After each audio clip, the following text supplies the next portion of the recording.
le langage chrétien a perdu son sens. Voilà. Pour beaucoup de nos contemporains, évidemment, pas pour tout le monde. Et pour ça, il faut que je fasse un zoom arrière, quoi, que je regarde un peu ce qui s'est passé dans notre société. Alors, je vais vous citer une phrase, c'est pas grave que vous ne la preniez pas en note, qui va nous parler d'un troisième homme. Qu'est-ce que c'est que ce troisième homme dans cet article qui est long, c'est un article de la revue Christus.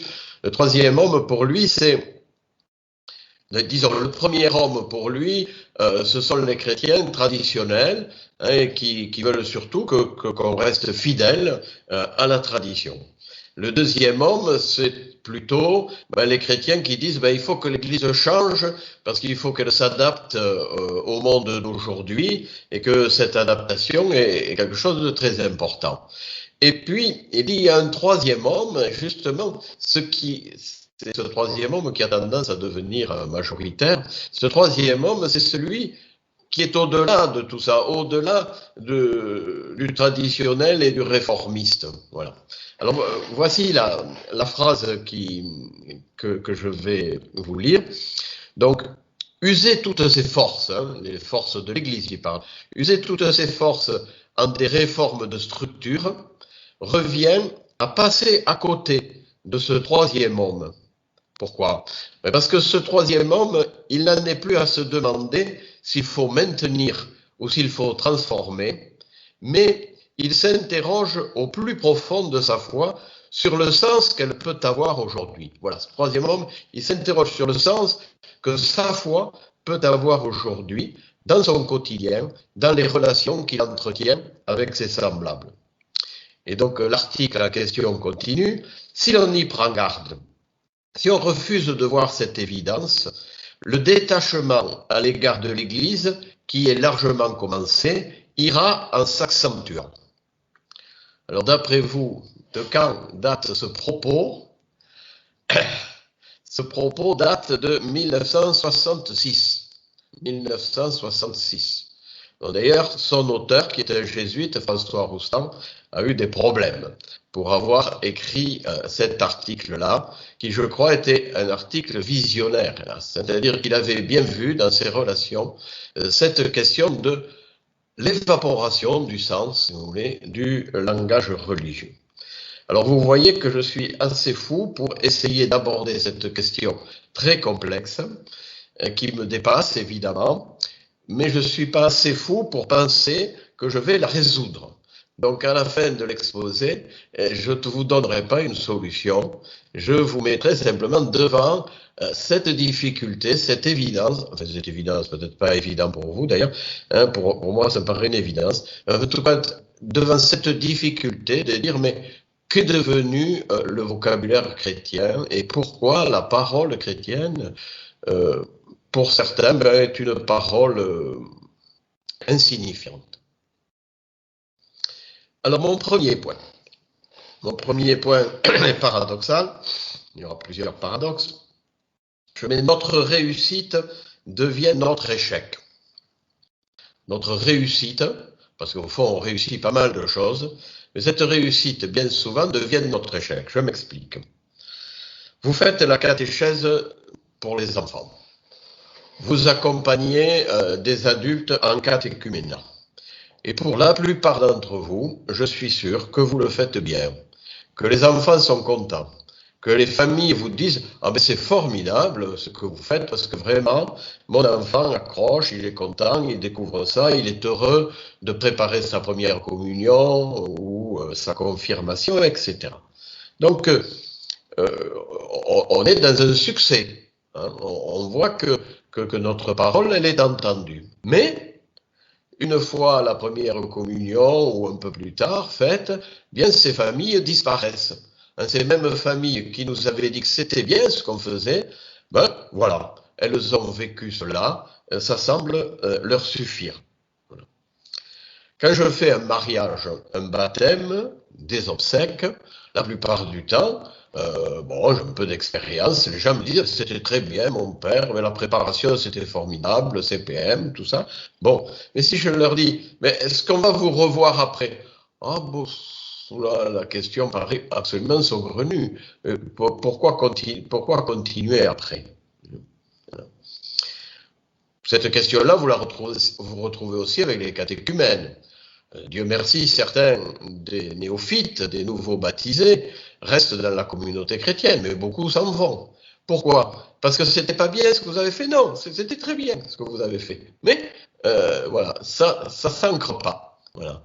Alors c'est sur cette question que je voudrais essayer de réfléchir, parce que elle concerne pas un petit nombre, hein, mais elle concerne beaucoup de personnes. Un autre exemple aussi, dernièrement, là, préparant des obsèques, je disais qu'il y avait beaucoup d'églises à Béziers. J'ai l'habitude de dire qu'il y a plus d'églises que de chrétiens. Et je suis un peu provocateur, vous le savez. Et alors, elle me dit, ah ben c'est dommage que les églises soient vides. Ben oui, vous avez raison, c'est dommage. Mais, et vous pensez pas venir les remplir? Ben non, voilà. Vous voyez, c'est pas... Ce ne sont pas des gens qui sont hostiles à la foi chrétienne, ça existe, hein, les gens hostiles à la foi chrétienne, et qui pensent que si la foi chrétienne disparaît, c'est une bonne chose, qu'elle aurait dû disparaître depuis longtemps. Bon, d'accord, ceux-là, ils viennent rien nous demander, et ceux-là, si on veut les convertir, ben, ça sera un peu compliqué de toute façon. Ça peut arriver aussi, hein, parce qu'on peut passer de l'hostilité à l'engouement. Mais voilà, c'est une catégorie de personnes hostiles. L'autre catégorie que nous connaissons aussi, ce sont à l'inverse certaines familles dans lesquelles la foi chrétienne se transmet bien. Ça existe aussi. Hein, il y a des familles qui ont une foi chrétienne plutôt classique, plutôt traditionnelle, dans lesquelles cette foi se transmet bien. Hein, les enfants continuent à être pratiquants. Quelque chose qui existe, mais on voit bien que c'est résiduel dans notre société, que c'est tout petit. Voilà. Ce qui nous interroge le plus, me semble-t-il, c'est cette masse de personnes, voyez, qui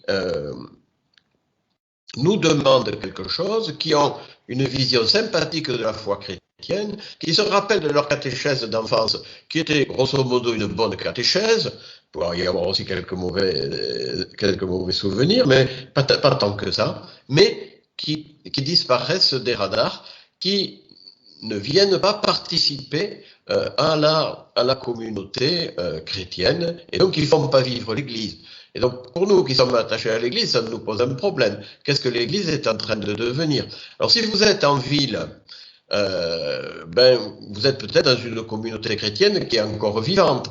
Et si vous êtes dans un village, vous voyez bien que la question devient dramatique, parce que finalement, au bout d'un moment, il n'y a plus personne qui fait vivre la communauté chrétienne. Voilà, c'est cette réalité que je voudrais qu'on regarde en face. Vous voyez que je suis un peu fada, mais ça, c'est pas nouveau. Alors, mon deuxième point, après notre réussite devient notre échec, mon deuxième point, c'est comment ça marchait autrefois. Pour essayer de comprendre pourquoi aujourd'hui ça ne marche plus de la même manière. Autrefois, il est certain que d'un côté, l'obligation jouait un rôle. L'obligation qui était liée à la peur. Oui, mais pourquoi ça marchait l'obligation autrefois? On peut se poser la question. Parce qu'aujourd'hui, on peut aussi jouer là-dessus, mais ça va marcher que sur une toute petite minorité de personnes. Pourquoi ça marchait? Alors, je me déplace.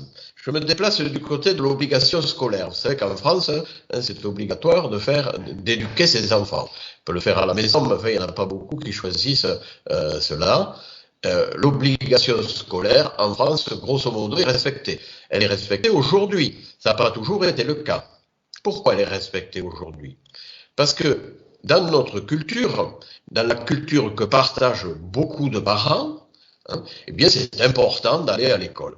C'est important d'aller à l'école parce qu'on y apprend des choses qu'on ne peut pas apprendre à la maison, parce qu'en allant à l'école, on peut espérer avoir un bon métier.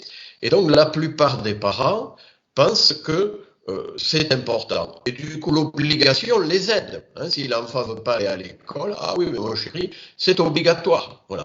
Donc, cette obligation va les aider finalement à réaliser ce qu'ils voudraient eux-mêmes réaliser. Ce n'était pas toujours le cas autrefois dans le monde rural. Il a fallu convaincre, parce que les paysans disaient, mais moi j'ai besoin de la main-d'œuvre de mes enfants pour ramasser les pommes de terre, ou pour faire pour traire les vaches. Et mon fils, je suis bien assez grand pour lui apprendre à cultiver les pommes de terre et à élever les vaches, ce que j'ai toujours fait, que mon grand-père m'a appris.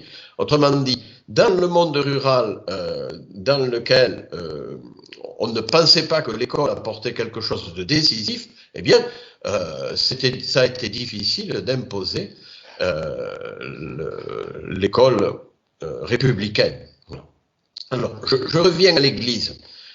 Dans une société où l'on pensait que avoir une religion c'était important, qu'avoir la foi c'était important, que cela servait dans la vie, était utile dans la vie des personnes, que être chrétien, eh bien, c'était fondamental pour la vie et fondamental aussi pour la société, que la société risquait de se désagréger si les gens n'étaient plus chrétiens. Pour la morale, mais pas seulement pour la morale, c'est aussi pour donner du sens à la vie. C'est aussi parce que on pense à la mort. Et la mort était beaucoup plus présente autrefois qu'aujourd'hui, mais la mort elle est présente aujourd'hui même si on la cache bien sûr.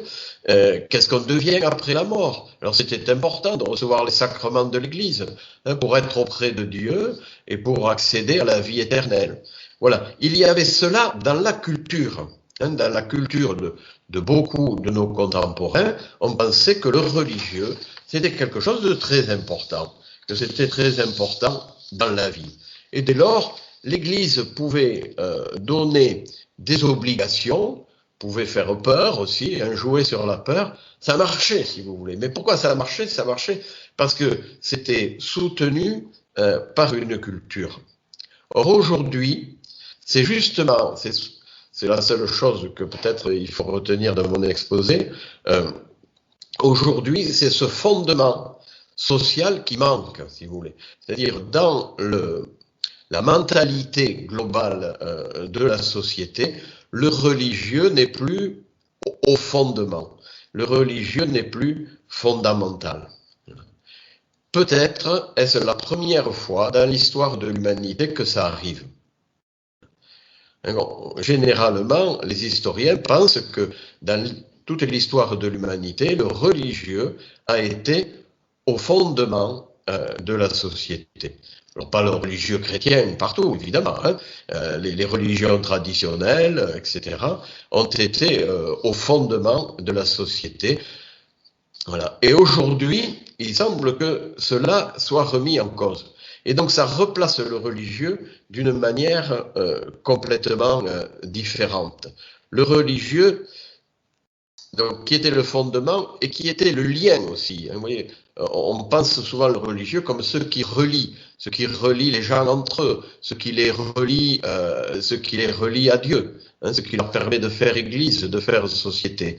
C'est généralement que ce religieux était indispensable à la société. Aujourd'hui, c'est fini. Le religieux devient une matière à option. Voilà. Et donc vous comprenez que les choses ne vont pas se passer de la même manière. Si je considère que pour mon enfant, mais c'est pas mal qu'il fasse le catéchisme, il va apprendre des choses intéressantes. Enfin, il pourrait s'en passer, si c'est trop compliqué, il va s'en passer. Il pourrait s'en passer. Il n'en a pas un besoin, c'est pas un besoin fondamental, c'est un plus. C'est un plus qu'on va lui donner.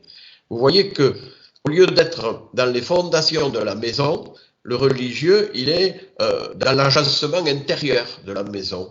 Ce sera mieux pour sa vie s'il a cette option-là. Voilà. Ce sera bien. C'est pour ça que c'est positif ce qu'on fait. Mais pour eux, vous voyez, ça n'est pas quelque chose qui est indispensable à la vie humaine, qui est le fondement de la vie humaine. Je fais un petit excursus sur les universités du Moyen-Âge. Vous savez que l'Église a été à l'origine, avec l'État, hein, de la fondation des grandes universités. Hein, de toutes les grandes universités du Moyen-Âge ont été fondées par l'Église.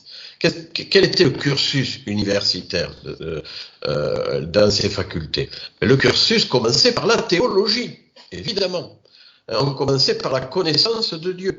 Il était inimaginable de faire de la médecine sans faire avant de la théologie, parce que c'est ce qui faisait tenir tous les autres savoirs. La connaissance de Dieu, elle était à la base de tous les savoirs qui ensuite allaient se développer. Et c'est cela, bien sûr, qui s'est perdu complètement.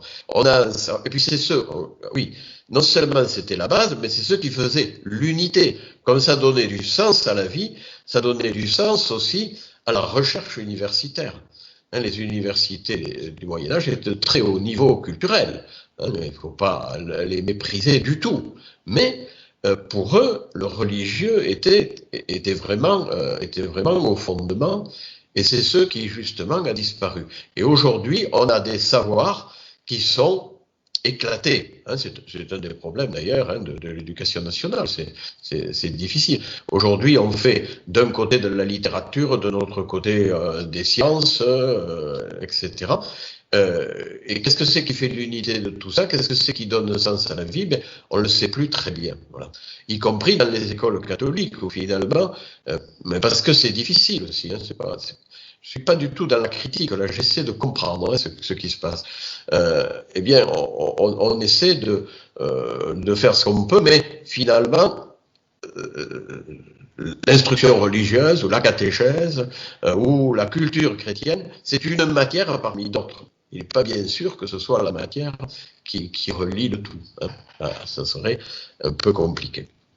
Alors, cette question-là, dont je dis qu'elle travaille beaucoup de nos contemporains, ceux qui sont ni hostiles à l'Église, ni à l'aise dans l'Église traditionnelle, eh bien, cette question-là nous concerne nous aussi, puisque c'est une question de culture. Alors, nous n'habitons pas une autre culture que la culture contemporaine. Et donc, cette question sur le sens du religieux et sur le fait que le religieux ne soit plus au fondement, nous pouvons nous la poser dans notre propre vie. Est-ce que dans ma vie, la foi chrétienne est au fondement de ma vie? Est-ce que c'est ce qui en fait l'unité, ou bien est-ce autre chose? Alors, la réponse n'est pas simple à cette question, évidemment, mais ça vaut la peine de se la poser. Troisième point, la liberté vient en premier. L'Église de Vatican II, du Concile Vatican II, le Concile Vatican II, c'est 62-65. Tout à l'heure, la citation par laquelle j'ai commencé était de 66, vous voyez, c'est tout à fait au lendemain du Concile Vatican II. Le Concile Vatican II a mis en relief l'importance de la liberté de conscience.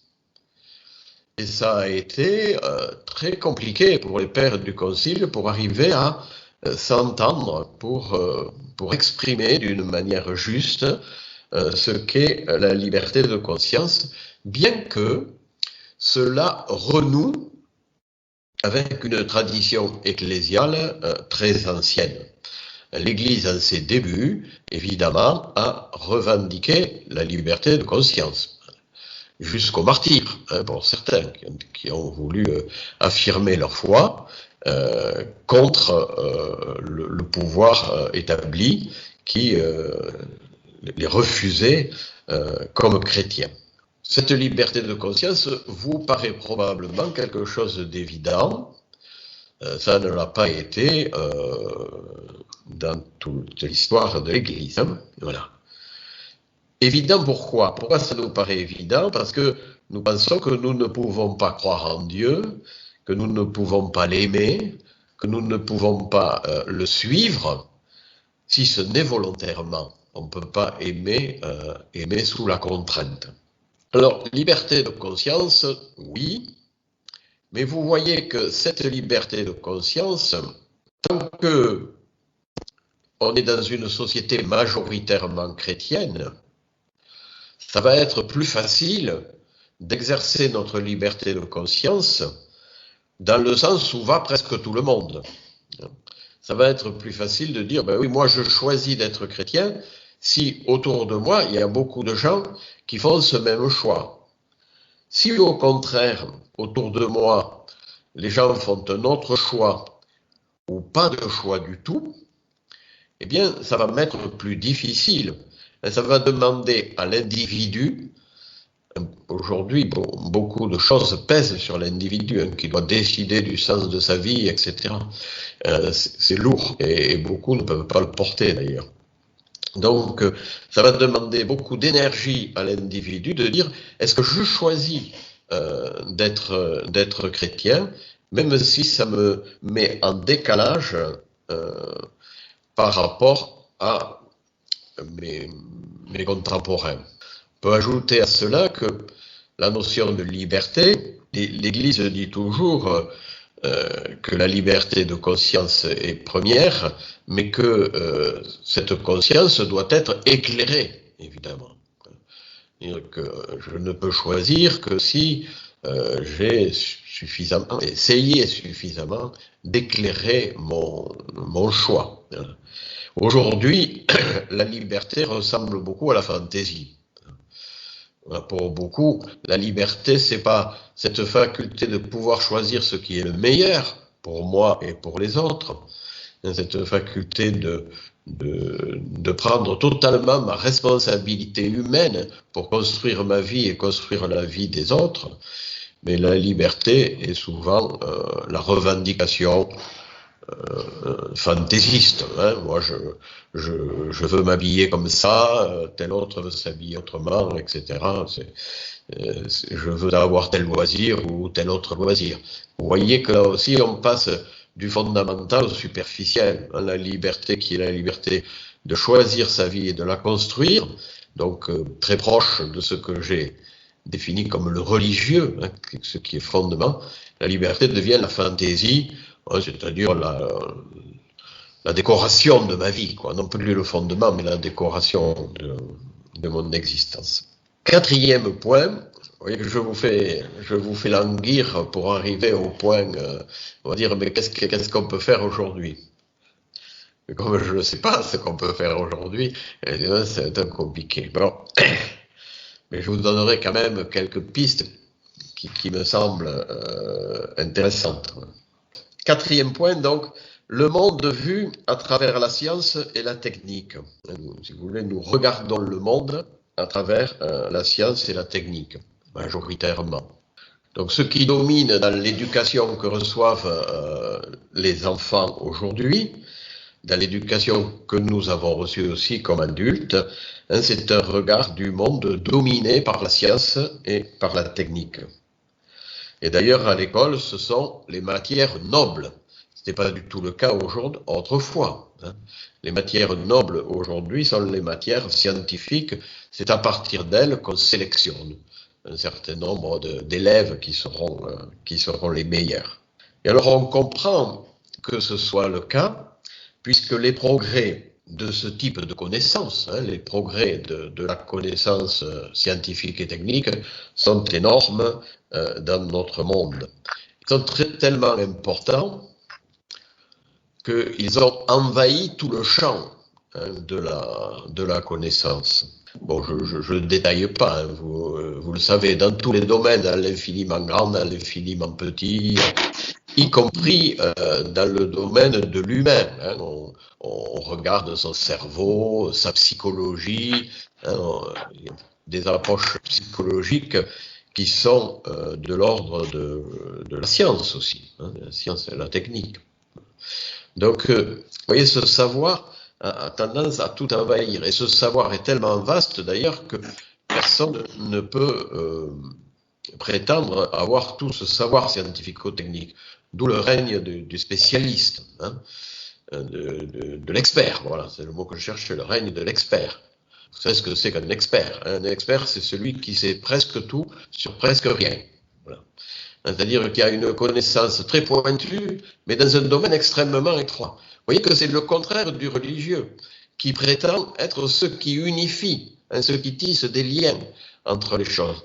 Et les problèmes qu'on a avec des experts, c'est justement ça, c'est-à-dire que l'expert ne peut intervenir que dans le domaine où il a compétence. Voilà. Mais la vie humaine, c'est fait d'une infinité de compétences.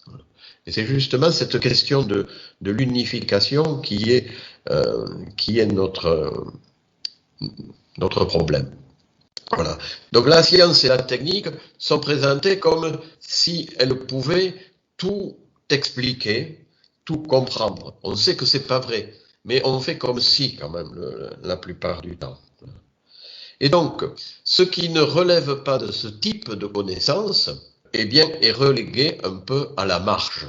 Je vais prendre l'image qu'on est un peu sous une cloche, si on veut, de connaissances scientifiques et techniques, et qu'on a du mal à franchir les frontières de cette cloche pour aller vers un autre type de connaissance, pour qu'intervienne un autre type de connaissance.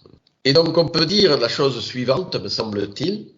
D'un côté, nos capacités de connaissance explosent de toutes parts.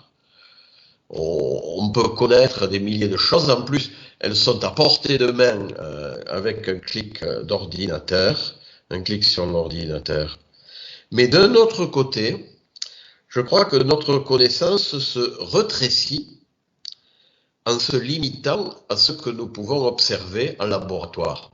Or Dieu, la vie éternelle, le salut, le problème du mal, l'amour, l'espérance, sont des domaines qui ne donnent pas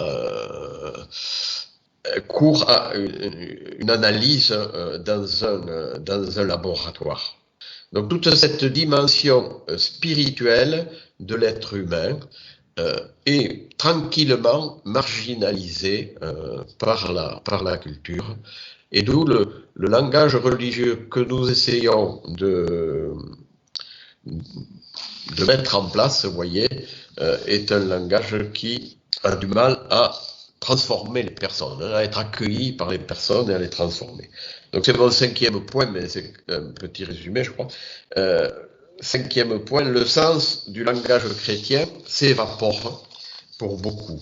Donc, je reprends des choses que j'ai déjà dites. Donc, si majoritairement le religieux n'a pas de vraie place dans la culture, et donc dans la tête des humains, spontanément, dans leur manière de connaître le monde et de connaître les autres, eh bien, les mots de la foi vont avoir du mal à être compris, c'est-à-dire à être rattachés à quelque chose de réel.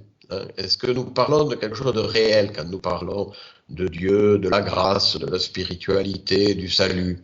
Est-ce que nous parlons de quelque chose de réel ou de quelque chose d'imaginaire? Vous voyez, le grand danger, c'est que le religieux est repoussé du côté de l'imaginaire, voire du côté de l'irrationnel.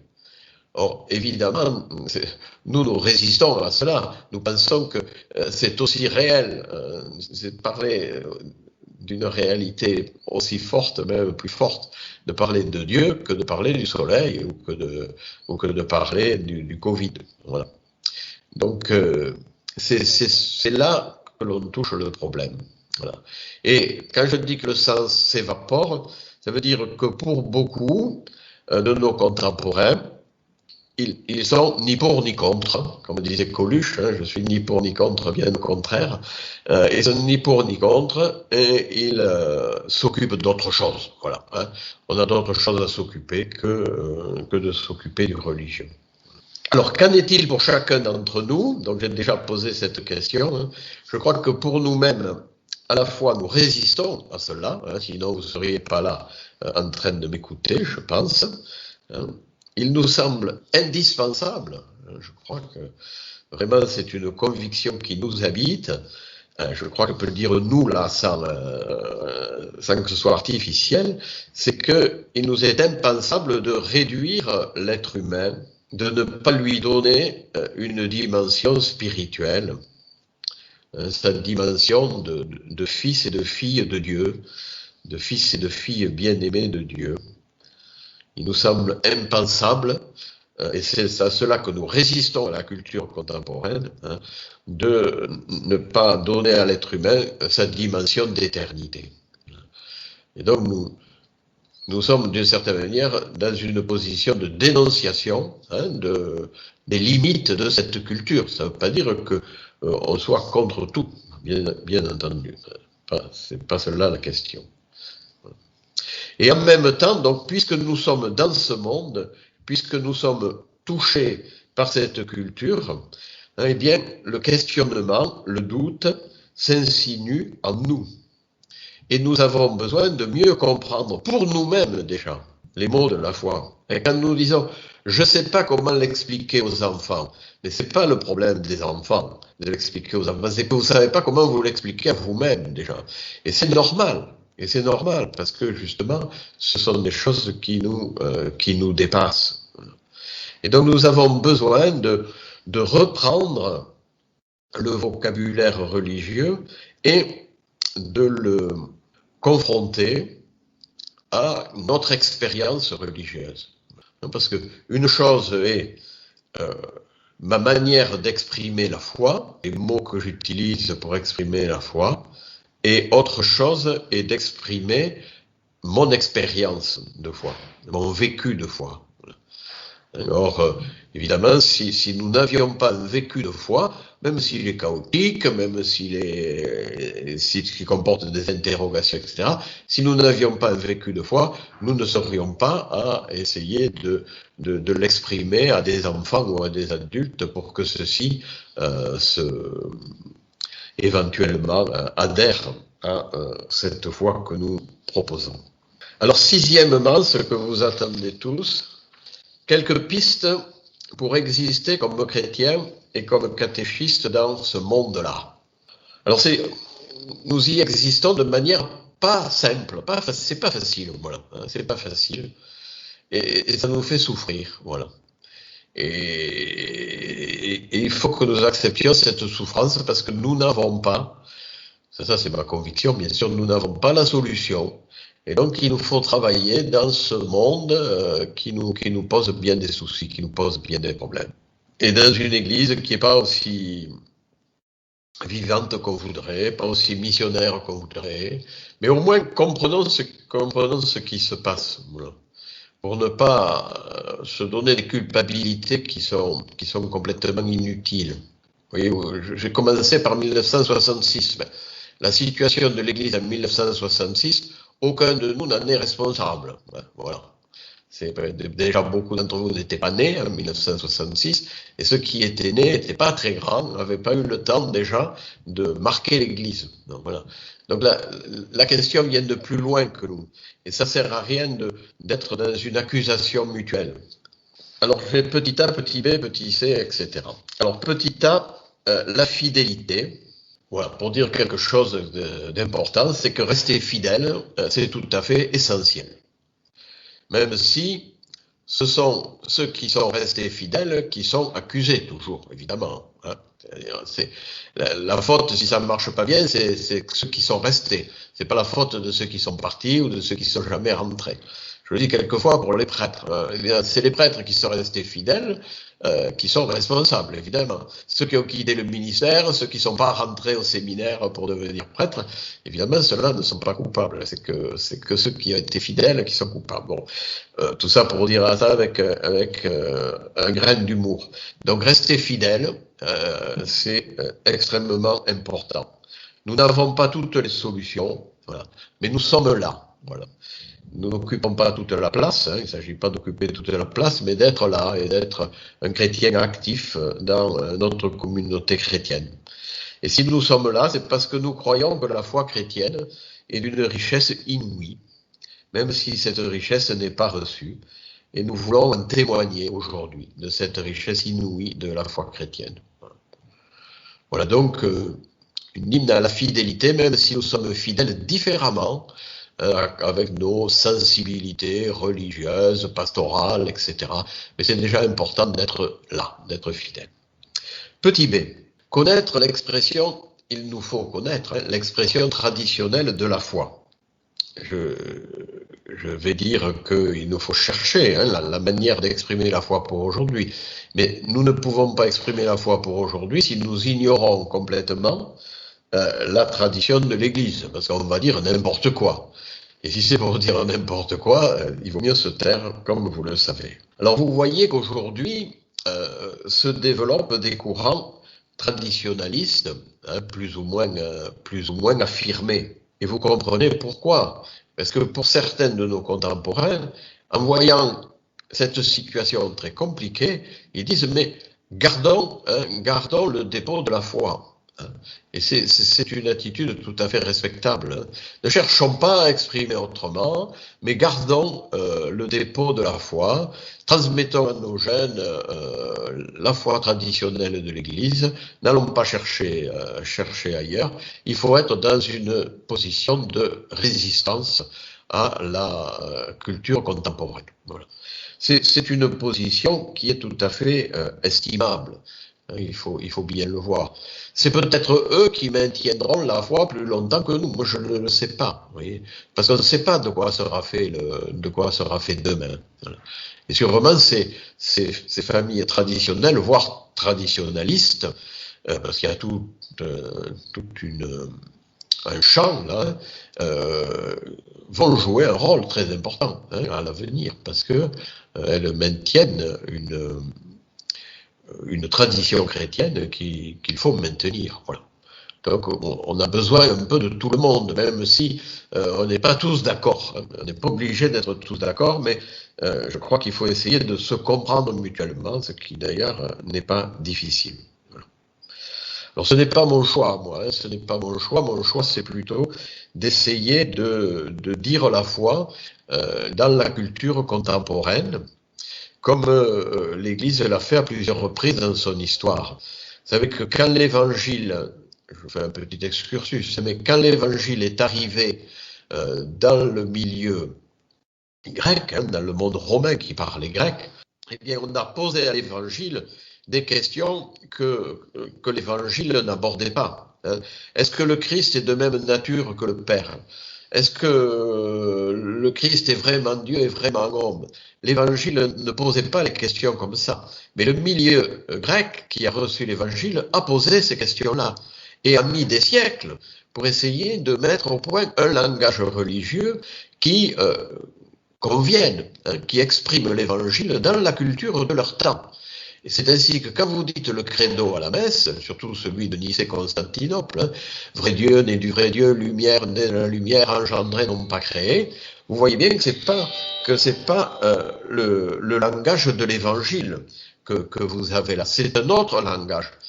Mais ce langage a été indispensable. Je crois qu'aujourd'hui, on a le même travail à faire. Je peux me tromper, bien entendu. Mais ce travail a été fait sur 5 siècles. Donc, vous voyez, on a un peu de temps devant nous, quand même. On n'est pas pressé. On va y arriver. Donc, c'était mon petit B, connaître l'expression traditionnelle de la foi. On ne parle pas à partir de rien, on parle à partir d'une tradition qui nous est donnée. Sinon, on délire, et le délire, ça n'intéresse personne. Petit c, travailler l'expression et le langage de notre propre foi. Voilà. De ma propre foi, si vous voulez. En quoi est-ce que je crois? Voilà. Comment est-ce que je reçois les mots du credo, les mots de la messe? Quelles difficultés je rencontre? Combien ce serait important qu'entre chrétiens, nous passions du temps à nous exprimer mutuellement le langage de la foi. Voilà. Et à nous corriger mutuellement, à nous enrichir, nous corriger aussi d'ailleurs, c'est pas interdit bien sûr, mais nous enrichir mutuellement. Parce que tout d'un coup, l'expression de ma voisine ou de mon voisin, je vais dire, ah tiens, ça, je l'aurais pas dit comme ça, mais c'est vraiment ce que je veux dire, parce que ça rejoint mon expérience de la foi. Donc, en parler entre adultes, voilà. Je crois qu'il y a une tentation qui est la tentation du doute radical. C'est une tentation très contemporaine, de nihilisme, si on veut, pour parler des gros mots. Bon. C'est-à-dire le nihilisme, c'est le rien. Voilà. Nihil, c'est rien. nous pouvons être tentés par le doute radical. Au fond, mais non, cette histoire de Dieu, ça n'existe pas. Ces histoires de la Bible, ça ne correspond à aucune réalité. Mais Jésus n'est pas ressuscité parce que c'est pas possible qu'il soit ressuscité. Voilà. On peut être habité, on ne le choisit pas, ça. On peut être habité par ce doute radical. Ce doute radical, dans la tradition chrétienne, il est satanique. Il est une tentation. Il est une tentation à rejeter. Se laisser plonger dans le doute, ça n'est pas la volonté de Dieu. La volonté de Dieu, c'est pas que nous soyons dans le fond du fond. Voilà. Donc, il est légitime de lutter contre le doute radical qui voudrait nous dire que l'homme n'a pas de dimension religieuse, etc. Bon. Mais le questionnement, c'est autre chose. Et j'emploie deux mots différents parce que je crois que c'est très important. Le questionnement, c'est autre chose. Le questionnement, c'est ce qui nous permet de progresser. Et là, nous avons à aborder nos questions. Parce que si on fait que enfouir nos questions, vous voyez, c'est une politique de l'autruche qui ne marche pas très bien. Pour conclure cette petite partie, voir mon chemin de foi comme un chemin de vie. Voilà. Voir mon chemin de foi comme un chemin de vie dans le réel de mon existence. Voilà. Comment est-ce que je peux exprimer que la foi, c'est ce qui est le plus fondamental dans ma vie et mon chemin de vie. Voilà. Vous voyez, je ne dis pas comment la foi m'aide. Bien sûr, tout le monde a dit ça un jour, comment la foi m'aide. Mais si la foi elle ne faisait que vous aider, c'est pas vrai, mais si la foi elle faisait que vous aider, mais ça veut dire que vous n'en avez pas besoin. Hein. Ça veut dire que c'est un peu mieux avec la foi. Mais sans la foi, vous pourriez vivre. Votre existence aurait sa propre tenue. Avec la foi, ça va un peu mieux. Mais non, c'est pas ça la foi. C'est pas ça que vous vivez. Ce qu'il faut chercher, c'est comment la foi est fondamentale dans votre vie, dans votre chemin de vie. Bon, c'est pas facile à dire. C'est plus facile à dire Dieu me donne un coup de main quand j'en ai besoin. Mais c'est pas ça votre foi. Vous voyez, c'est une tentation d'aller vers la facilité. Petit D. Exprimer la foi chrétienne dans sa profondeur et sa radicalité. Petit D. Exprimer la foi chrétienne dans sa profondeur et sa radicalité. Pour moi, c'est l'enjeu essentiel, mais je pense que j'ai déjà commencé à le dire amplement. Alors, donc il ne s'agit pas d'édulcorer la foi chrétienne pour que ça passe bien et que nos contemporains soient contents. Il ne s'agit pas de faire plaisir. Voilà. Parce que si on veut faire plaisir aux gens, on va leur dire des paroles à la guimauve et qui leur serviront à rien. Et puis si on est là que pour dire aux gens ce qu'ils ont envie d'entendre, finalement on ne sert à rien. Et l'Évangile ne nous dit pas toujours ce que nous avons envie d'entendre. Donc il ne s'agit pas de réduire la foi chrétienne à des valeurs, fût-ce-t-elle celle de la République. Hein. J'aime pas du tout le mot valeur, qui est un mot tiré des échanges marchands. Entre parenthèses. Je préfère les principes ou les vertus que les valeurs. Mais bon. Mais de toute façon, c'est pas ça la foi chrétienne. Enfin, c'est ça, mais c'est beaucoup plus fondamental que ça.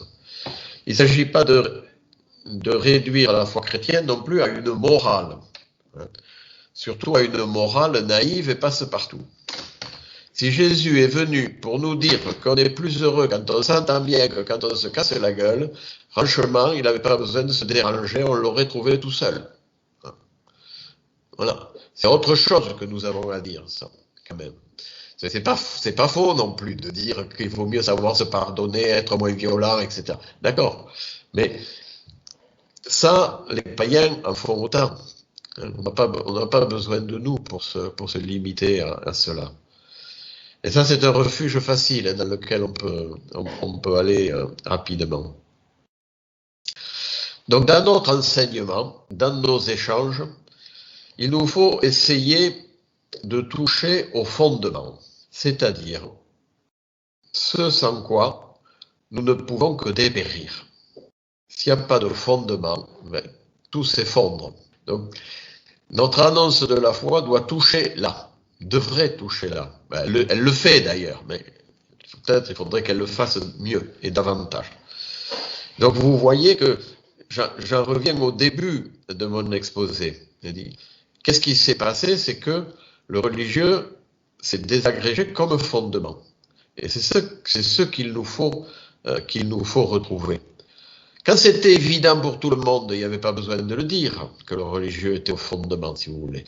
Mais aujourd'hui, c'est évident pour peu de monde. Et donc, il nous faut trouver à le redire. Voilà, donc, toucher au fondement, c'est-à-dire ce sans quoi nous ne pouvons que dépérir. Voilà. Et donc, cela veut dire que nous avons à rendre compte du tranchant de la parole biblique. La parole biblique, elle est tranchante, elle ne nous fait pas plaisir souvent. C'est une image de l'Apocalypse, la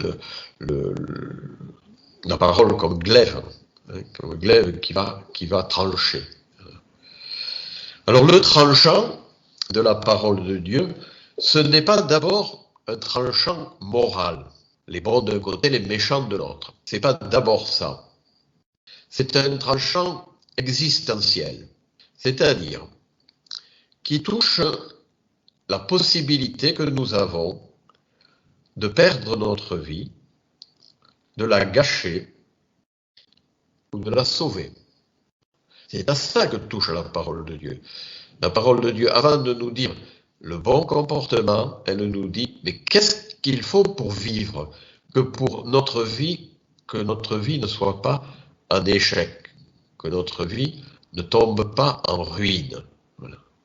Mais au contraire, alors il ne faut pas aller que le côté négatif, mais au contraire que notre vie soit une vie belle et bonne. Vous voyez, c'est à ça qu'il faut, c'est à cela qu'il faut toucher. Et c'est pas bien facile. Il faut travailler cela. L'évangile est souvent provoquant. Par exemple, si je pense à la parabole du fils prodigue, qu'on appelle le fils prodigue, les deux fils, et quand on l'entend, cette parabole, on voit qu'elle est provocante, parce que celui qui sauve sa vie, c'est celui qui est parti. Voilà. Et celui qui risque fort de la perdre, c'est celui qui est resté. Vous voyez qu'on n'est pas dans la morale, là, à dessous. Vous comprenez?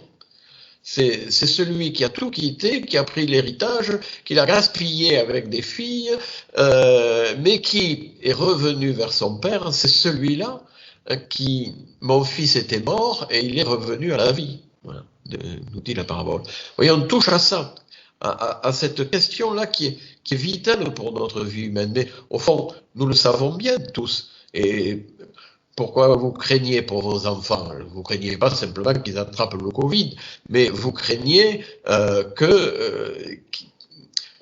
qu'ils prennent une mauvaise direction dans leur vie, qu'ils gâchent leur vie, que leur vie et la vie de leurs propres enfants soient démolies, qu'ils ne trouvent pas le chemin de la vie. C'est parce que nos vies humaines, c'est comme ça. Nos vies humaines, elles sont justement marquées par la liberté, et la liberté, elle peut nous mener à la catastrophe. Alors, comment est-ce que la catéchèse touche aux racines de la vie humaine, hein? C'est-à-dire à la mort. Nous sommes des rares à parler de la mort. Il faut pas que nous nous en privions. Et les enfants sont très contents que l'on parle de la mort, et même les adultes, parce que finalement, ils ne savent pas en parler. De la cruauté. Et oui, la cruauté, la croix, ça nous renvoie à la cruauté, mais la cruauté, elle est quotidienne, elle est aussi en nous, la cruauté, elle n'est pas que chez les autres. En nous aussi, nous avons à gérer la cruauté. Au mensonge. Alors, Dieu sait que ça, le mensonge, on en parle. Alors aujourd'hui, on ne parle pas de vérité, de mensonge, on parle de transparence. Hein. C'est du n'importe quoi, la transparence. Il faut qu'on parle de vérité et de mensonge. C'est ça qui est en question dans la vie humaine. C'est pas d'être transparent, on s'en fout d'être transparent. Ce qu'il faut, c'est d'être vrai et non pas menteur. Voilà, la possibilité donc de se perdre, mais en même temps, donc, de l'autre côté, hein, le salut qui est offert, et qui est offert gratuitement. La merveille d'être en vie. Voilà. Est-ce que notre catéchèse souligne la merveille d'être vivant? Je suis vivant. La fourmi est vivante, le soleil se lève. Voilà la merveille de la vie. Mais cette merveille de la vie, voyez que l'Évangile et la Bible nous la révèlent sur le fond de la cruauté, de l'imbécilité, de la violence de l'humanité. On ne peut pas apprendre l'un sans l'autre. La merveille d'être capable d'aimer. Voilà, quand on enterre quelqu'un, hein, voilà, qu'est-ce qu'on retient de lui, quelqu'un de proche, voilà.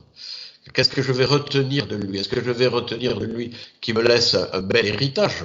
Ça peut être le cas. Hein.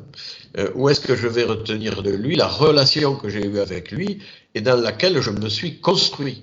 Parce que je me construis dans les relations. Voilà ce à quoi il faut toucher. Voilà. Ce sont des questions que je dirais extrêmement complexes et radicalement simples. Extrêmement complexe et radicalement simple. Pourquoi extrêmement complexe? Quand je suis en face de quelqu'un qui est en train de gâcher sa vie, qui fait n'importe quoi, eh bien, le ramener sur un chemin de vie alors qu'il est sur un chemin de mort, c'est pas simple en général. C'est extrêmement complexe. Et pourtant, en même temps, ce sont des choses tout simples qu'un enfant de 5 ans peut comprendre. Hein. C'est-à-dire qu'il faut se laisser aimer, qu'il faut accueillir le don et le pardon, qu'il faut s'émerveiller de la vie et non pas remuer la merde en disant que ça sera de plus en plus mauvais. Voilà. Et non pas être toujours en train de regarder ce qui ne va pas. Voilà, il y a des choses au fond très simples. Hein. Vous savez, l'Évangile dit « Je te bénis, Père, d'avoir caché cela aux sages et aux savants et de l'avoir révélé aux tout petits. » Voilà, c'est ça notre boulot. Ah ben, il n'est pas facile, hein, mais c'est là aussi que nous trouvons goût à ce que nous faisons. Voilà. Et que même si ces enfants, ces adultes s'en vont, eh bien, nous n'avons pas perdu notre temps. Voilà. Petite, une parole donnée avec assurance et modestie. Alors pourquoi une parole modeste? Évidemment parce que nous parlons de quelque chose qui nous dépasse. Et nos paroles doivent laisser entrevoir le mystère et non pas prétendre le résoudre, le circonscrire, ce mystère. Vous savez, dans certaines traditions pédagogiques, on pouvait dire, peut-être certains d'entre vous sont un peu là-dedans, devant les questions des enfants, ben c'est comme ça et pas autrement, il faut le croire. Bon. Donc ça, c'est le refus d'entrer dans l'échange, quand même. Hein, c'est comme ça et pas autrement. Bon, des fois, on peut refuser d'entrer dans l'échange, mais pas forcément la solution. Ça marche pas chez tout le monde, ça, en tout cas. Ça peut marcher chez certaines personnes qui, effectivement, se disent, ben, je reçois la foi chrétienne telle qu'elle est, et puis j'ai pas, moi, un petit chrétien du 21e siècle à la remettre en cause. Bon. Mais c'est pas ça que je propose, hein. Voilà. De notre côté, je vais mettre les deux extrêmes. De notre côté, il y a le désir de répondre à tout, d'expliquer tout. Et comme on est dans un monde scientifique, ce désir est très présent. Alors, il faut leur expliquer la messe, alors expliquez-leur bien tous les gestes, tout, etc. Quand vous leur expliquez la messe, vous l'aurez tué, la messe, vous comprenez? Si vous expliquez tout, il n'y a plus de mystère. Et s'il n'y a plus de mystère, ça n'a plus aucun intérêt. Voilà. Donc on ne peut pas tout expliquer, c'est pas possible, c'est contre-productif, il faut faire attention à ça. Mais est-ce que ça veut dire qu'il faut rien dire? Mais non, c'est pas ça non plus. Il faut essayer d'introduire au mystère, mais en laissant le mystère, c'est-à-dire en disant, ben oui, Jésus ressuscité, comment ça se fait qu'il peut apparaître à ses disciples en passant à travers les murs? Enfin, c'est pas ce que dit le texte d'ailleurs. Hein. Le texte dit qu'il apparaît au milieu d'eux alors qu'ils étaient dans un lieu fermé. Bon. Voilà. Comment ça se fait? Ben, je ne sais pas comment ça se fait. Parce que justement, le domaine de la résurrection, je le connais pas, je le comprends pas. Mais ce que je comprends, c'est que Dieu peut entrer en relation avec nous d'une autre manière que nous entrons en relation les uns avec les autres. Voilà. C'est-à-dire que à la fois j'essaie d'introduire, parce que sinon, si j'ai rien à dire, ben je me tais, mais en même temps, j'avoue que c'est un mystère qui me dépasse. Vous savez, il y a un chant qui dit « Ô toi, l'au-delà de tout ». Il y a un refrain de Thésée d'ailleurs, hein, qui est là-dessus. « Ô toi, l'au-delà de tout, quel esprit peut te saisir ?» Voilà. C'est Grégoire de Nazianze, avec deux Z, hein. Grégoire de Nazianze qui dit « Aucun mot ne t'exprime, quel esprit peut te saisir? Nulle intelligence ne te conçoit, seul tu es ineffable. » Voilà. Donc, voyez, restons dans la perspective de se laisser dépasser, parce que justement, ce dont nous parlons, c'est pas sous la cloche scientifico-technique. Ce dont nous parlons, c'est dans l'au-delà, ou dans le plus intérieur et le plus intime de nous-mêmes, les deux d'ailleurs. Voilà. Il faut casser, il faut mettre des ouvertures dans la cloche pour parler de ce de quoi nous parlons. Mais cela ne signifie pas qu'il faut que nous ayons une parole hésitante, embrouillée. Hein. Au contraire, nous sommes invités à parler avec assurance. Vous voyez, parler avec assurance et modestie. Vous voyez, c'est difficile, c'est un défi. Mais les défis, ce sont les seules choses intéressantes. Petit F, et c'est mon dernier point. Casser l'enfermement pour ouvrir à la rencontre. Voilà. Casser l'enfermement pour nous ouvrir à la rencontre. Alors je crois que nous avons ce beau rôle de casser l'enfermement de nos contemporains, ou de certains de nos contemporains, sous ce que j'ai appelé la cloche physico-technique.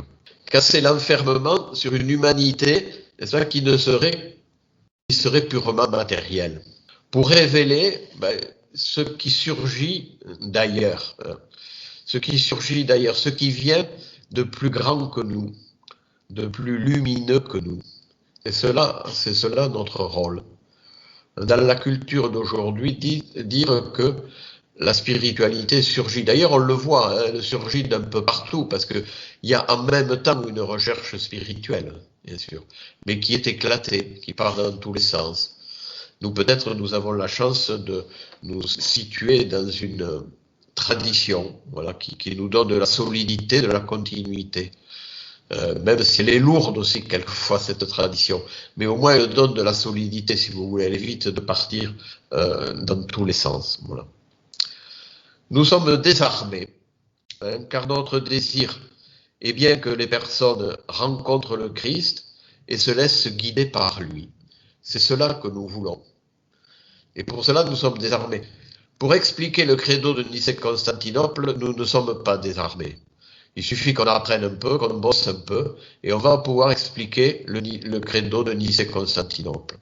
Mais pour que tel enfant, tel adulte rencontre le Christ, fasse l'expérience du Christ, là, nous sommes désarmés parce que ça ne dépend pas de nous.